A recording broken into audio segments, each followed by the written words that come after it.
Hi, Karen. Steve, hi.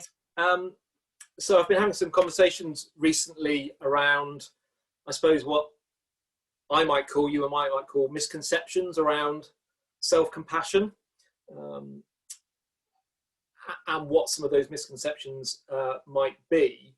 But I suppose before we go into that, is that a conversation or an area you find yourself in sometimes? People's beliefs or misconceptions about looking after ourselves?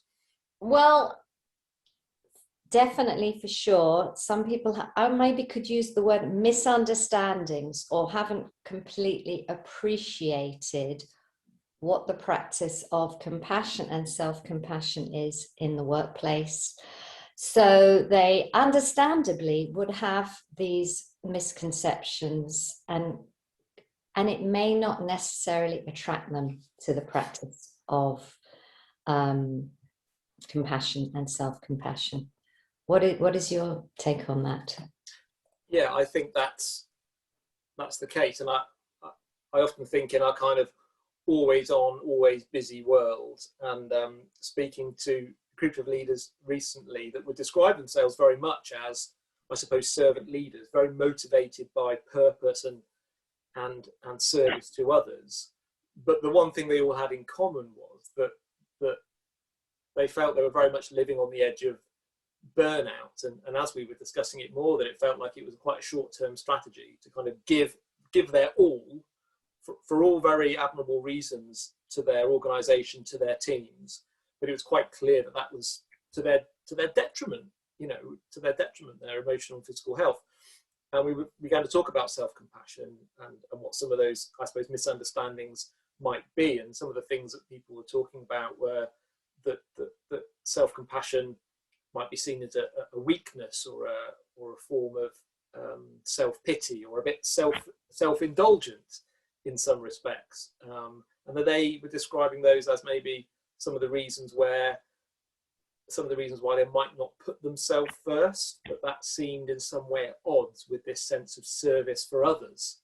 So that was a conversation I've been in recently, but quite a few things that people felt, actually, no, it's quite self-indulgent, isn't it, to kind of put yourself first. That doesn't seem what a leader should do. And then that brings me to compare two notions. One, the notion you introduced of self-indulgent. The other notion, which we were talking about earlier, around self-care. And actually, it's also possible, as I'm sharing that some might see self-care as self-indulgent. It's possible. But that really comes from a place of lack of knowledge and lack of understanding around the importance of self-care, which is, if you like, a bigger piece. Self-compassion is a form of self-care, is the way I see it. So as we're talking, there are so many different terms, which actually even brings me to an idea of in a sense, a dictionary of self-compassion terms, and which ones are useful and helpful for the workplace and which ones are not so helpful, and to differentiate clearly between them, because there's a lot of explaining for you and I to do to those that we're speaking to in this area.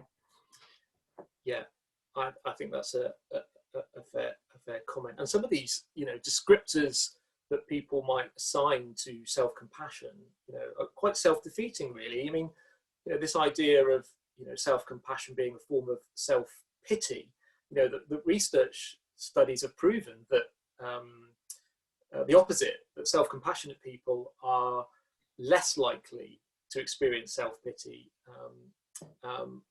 and are more willing to accept, acknowledge and experience difficult feelings, difficult situations, that we can process those things more effectively, and that we can move forward in a positive and constructive way, and that to put oneself first, in the sense of, we need to ensure that we are well, that from a leadership perspective, obviously a lot of my work around that leading with a sense of service to others, it's about ensuring that that's not happening to your own detriment. I talk about leadership being sustainable and for the long term, rather than, short term kind of, heroic leadership, which ends up in burnout. That's what we're trying to avoid very much. It's trying almost, I think, sometimes with us in leadership roles to give ourselves permission that we need to care for ourselves as well, and that's really important in order for us to lead with integrity. And if it's interesting to look at what drives us or our clients into burnout and what is behind that, and it might appear to be a need to provide a good role model and to support our people, but we can look at what might be going on underneath that, and quite often that driving behavior that leads to burnout is coming from an addiction personality. And that is where self-compassion can be really handy to support that need to keep going, keep giving. And what might often be under that is a feeling of not being good enough, and therefore I need to do more and give more and support more and be busy so that I don't have to experience my painful feelings. So in a sense, it serves two purposes to the, if you like, the misguided mind. There's a piece of learning in that, which is there is another way other than the burnout piece.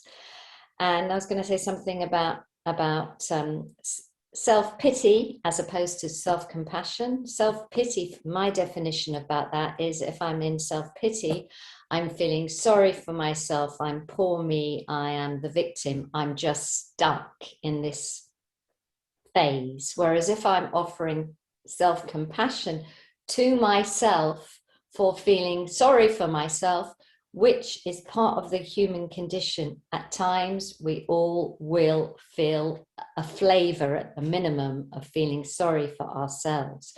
But then we can notice that here's me doing I'm feeling sorry for myself experience routine.